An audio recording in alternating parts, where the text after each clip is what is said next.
যিটো কবিতা মই এতিয়া প্ৰাণত লৈ ফুৰোঁ আপোনালোকে হয়তো শুনিছে বা জানে বহুতে ডক্টৰ অমৰজ্যোতি চৌধুৰী উপমন্ত্ৰী নিশ্চয় জানিবই বিপ্লৱী তেওঁ বিপ্লৱী কবিতাটোত এনেকৈ কৈছে যে আমাৰ আছে মানুহৰ ওপৰত বিশ্বাস আমাৰ আছে ভৱিষ্যতৰ সুস্থ ৰঙা সূৰ্যৰ পিনে চকু বৰ্তমানৰ নিৰালম্ব নিৰাশক্তিৰ বিকৃত জঞ্জাল লৈ জীয়াৰ বুকুত আমাৰ তুৰু তুৰু স্পন্দমান অন্তৰতো আছে সঠিক ভৰসা গেলা দুৰ্গন্ধ অস্বাস্থ্যকৰ হিংসুক পাৰিপাৰ্শ্বিকতাৰ ওপৰত নিৰ্ভৰ এই ভংগু পংগু নৰক কেন্দ্ৰিত দেহৰ দুৰ্ভোগ আমি সংসাৰৰ গতিশীল শক্তিৰ পৰম তৃপ্তিত দিনে দিনে গংগা স্নান কৰি লভিছোঁ মুক্তি গঢ়িছোঁ নিজৰ ৰূপ সমাজৰ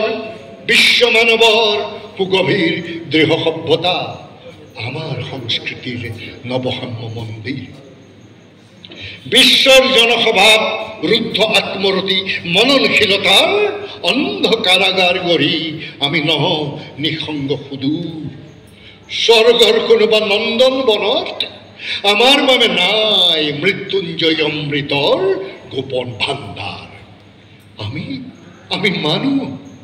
আমি মানুহ জাগতিক পঞ্চভূত জাত আমাৰ দীপ্তিমান শৰীৰক লাগে বৰ্তমান নীলা আকাশত হোৱা সূৰ্যোদয়ৰ আল্ট্ৰাভায়লেট ৰশ্মি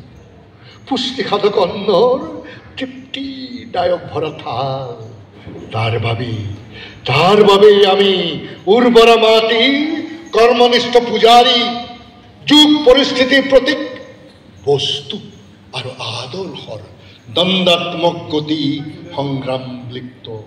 বিপ্লৱী 19 বছৰ বয়স যাৰ মনবিলাক শিয়ৰি উঠে তেতিয়া এনেকুৱা এটা কবিতা উপহাৰ দি দিলে আজিও প্ৰাসংগিক এখন পৃথিৱী বিচাৰি পোৱা যায় ইয়াত